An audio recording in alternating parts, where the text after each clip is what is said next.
যারা কম্পিটিটিভ পরীক্ষার জন্য প্রস্তুতি নিচ্ছ, বিশেষ করে আপার প্রাইমারি, এসএলএসটি বা অন্যান্য যে কোনো কম্পিটিটিভ পরীক্ষার জন্য, তাদের জন্য এই ভিডিওটি। আজকে এই ভিডিওর মাধ্যমে শিখব প্রোনাউনের সঠিক ব্যবহার, যাকে বলে subject verb agreement on pronoun. প্রোনাউনের উপরে সাবজেক্ট ভার্ব এগ্রিমেন্ট। আর দেরি না করে চলো শুরু করি ভিডিওটি। ওয়েলকাম টু দাদার ক্লাস ঘর। দেখো, আমি ডান দিকে একটা ছক লিখেছি, এটা অলরেডি তোমাদের জানা যে প্রোনাউনগুলো রয়েছে। আয়ের অবজেক্টিভ ফর মি, পজেসিভ হচ্ছে মাই, ডাবল পজেসিভ হচ্ছে mine. We, us, our, ours. You, your, yours. He, him, his. She, her, hers. They, them, their, theirs. এইগুলো এর যে ফর্মটা রয়েছে, এগুলো এক এক জায়গায় এক এক রকমভাবে ব্যবহার করা হয়। চলো দেখে নিই। যদি কোথাও দেখো যে সাবজেক্টে কোথাও যদি দেন, সাবজেক্ট বলবো না, মানে বাক্যে যদি কোথাও দেন বা অ্যাজ থাকে, তাহলে সাবজেক্টিভ ফর্ম হয়। আন্ডারস্টুড? সাবজেক্টিভ রূপটা হবে প্রোনাউনের। যদি কোথাও দেখো দেন বা অ্যাজ আছে এবং তারপরে যদি প্রোনাউন ব্যবহার করা হয়, তাহলে সেই ক্ষেত্রে অবশ্যই আমাদের সাবজেক্টিভ বা নমিনেটিভ ফর্মটা ইউজ হবে এইগুলো। তাহলে আমরা একটা এক্সাম্পল লিখি, যে বললাম হি ইজ টলার দেন, কেউ বলতে পারে এবার তো মি হবে, ইজ টলার দেন মি। না, কারণ মি হচ্ছে অবজেক্টিভ ফর্ম, আর দেনের পরে অবজেক্টিভ ফর্ম বসে না, অ্যান্ড দ্যাটস ওয়াই এখানে হবে I. He is taller than I. Okay, so এই দেনের পরে ঠিক সিমিলারলি অ্যাজ এর পরেও তাই। একটা এক্সাম্পল নেওয়া যাক, she is as clever as. আমরা হিম বলবো?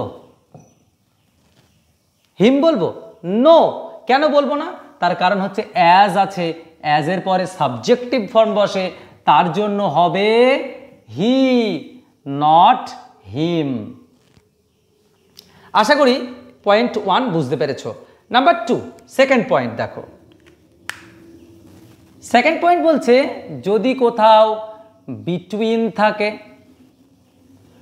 বাট থাকে, এক্সেপ্ট থাকে, এগুলোর পরে সব সময় অবজেক্টিভ ফর্ম ইউজ হবে। প্রোনাউনের কোন ফর্ম ইউজ হবে? Objective form. আন্ডারস্টুড? তাহলে যদি অবজেক্টিভ ফর্ম ইউজ করি, কিভাবে ইউজ করব? না, the mangoes are divided between. তখন আমরা কি ফর্ম ইউজ করব?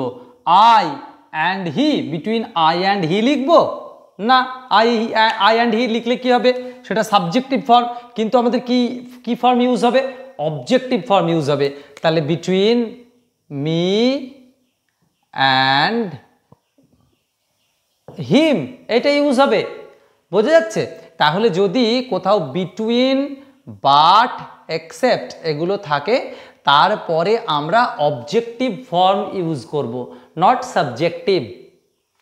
নেক্সট পয়েন্টটা, যদি কখনো অবের পরে প্রোনাউন বসায়, অব, তাহলে সেক্ষেত্রে কি করব? তাহলে অবের পরে প্রোনাউন হলে, ওকে, প্রোনাউন আফটার অব, এই অবের পরে যদি প্রোনাউন বসাই, তাহলে আমরা কিভাবে বসাবো? সবসময় মাথায় রাখবে, সেই ক্ষেত্রে কিন্তু আমাদের এই পজেসিভ ফর্মটা বসবে। কোন ফর্ম বসবে?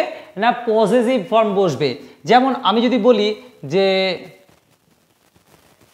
দিস বুক ইজ অব, তখন হবে ইয়ার্স। আশা করছি বুঝতে পেরেছো।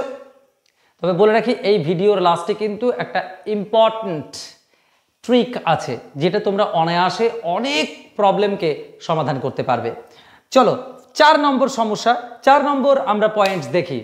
4 নম্বর পয়েন্টসে বলছে যদি কোথাও দেখো যে ওয়ান কারো সাবজেক্ট, ওয়ান যদি কোথাও সাবজেক্ট হয়, ওয়ান এটা একটা প্রোনাউন, ওয়ান সাবজেক্ট হলে তার যে পজেসিভ ফর্ম সেটা কিন্তু ওয়ান্স হবে। যেমন একটা এক্সাম্পল লেখা যেতে পারে যে ওয়ান মাস্ট ওবে, একজনের ডিউটি পালন করা উচিত। তাহলে ওয়ান মাস্ট ওবে হিজ ডিউটি বলবো, না ওয়ান মাস্ট ওবে হার ডিউটি বলবো? কি বলবো? না হিজ না হার, এখানে কি হবে? ওয়ান্স হবে। কি হবে? ওয়ান্স। আশা করি বুঝতে পারছো যে এখানে না তুমি হিজ বা না তুমি হার করবে। ওকে, নেক্সট হচ্ছে যদি কোথাও দেখো 5 নম্বর পয়েন্ট, যদি কোথাও দেখো ওয়ান অফ দা আছে, কোথাও যদি দেখো ওয়ান অফ দা আছে, যদি কোথাও দেখো ওয়ান অফ দা আছে তাহলে কি হবে? ওয়ান অফ দা যদি থাকে তাহলে কি হবে? ওকে, তাহলে দেখো কি করতে পারি আমরা সেক্ষেত্রে। যদি ওয়ান অফ দা থাকে আমরা কি করি? ওয়ান অফ দা বুকস, এটা প্লুরাল ইউজ করব সবসময়ের জন্য, plural.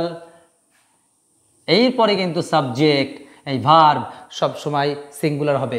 One of the books is stolen. তোমরা কেউ কেউ ভাবতে পারো বুকস আছে, এটা তো বাবা প্লুরাল, তাহলে তো এখানে আর হওয়ার কথা না, যেহেতু ওয়ান সাবজেক্ট তার জন্য কিন্তু ইজ হবে। আর ওয়ান অফ দ্য থাকলেই তারপরে নাউনটা কিন্তু প্লুরাল হয়, ভার্বটা সিঙ্গুলার, নাউনটা plural. Understood it? Next point যেটা বলছিলাম, এই পয়েন্টটা ভীষণ ইম্পর্টেন্ট, 6 নম্বর পয়েন্ট। নাম্বার 6, এটা কি? 2-3-1 রুল। এটাকে কি বলে? 2-3-1 রুল। এটা কি?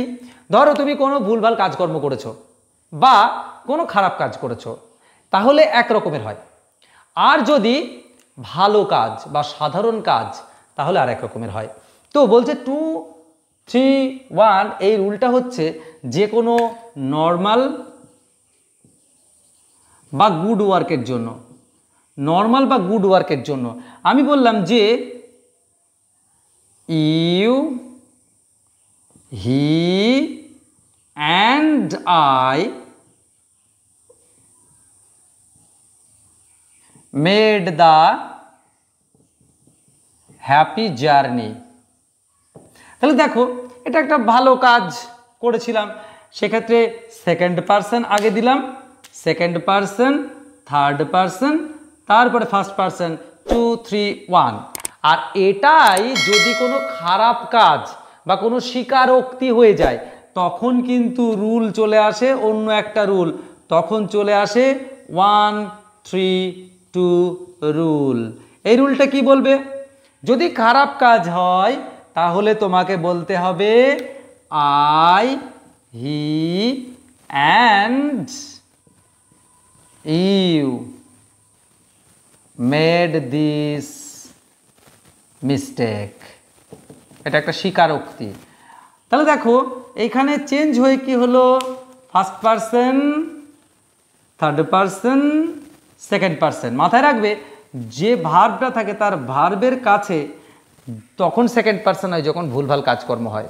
অর্থাৎ ভুল কাজের ক্ষেত্রে সেকেন্ড পারসন ভার্বের কাছে থাকবে, আর ভালো কাজ নর্মাল কাজের ক্ষেত্রে ভার্বের কাছে ফার্স্ট পারসন থাকবে। এছাড়া তুমি এই রুলস থেকে কিন্তু সব রুলস তৈরি করতে পারো।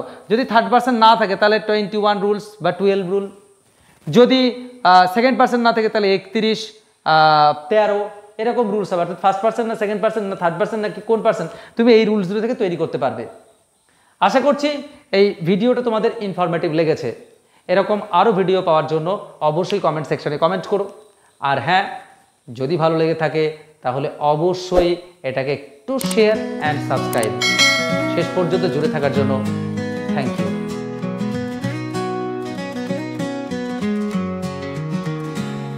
দাদা ক্লাস ঘর ভরা গল্পের ঝড়।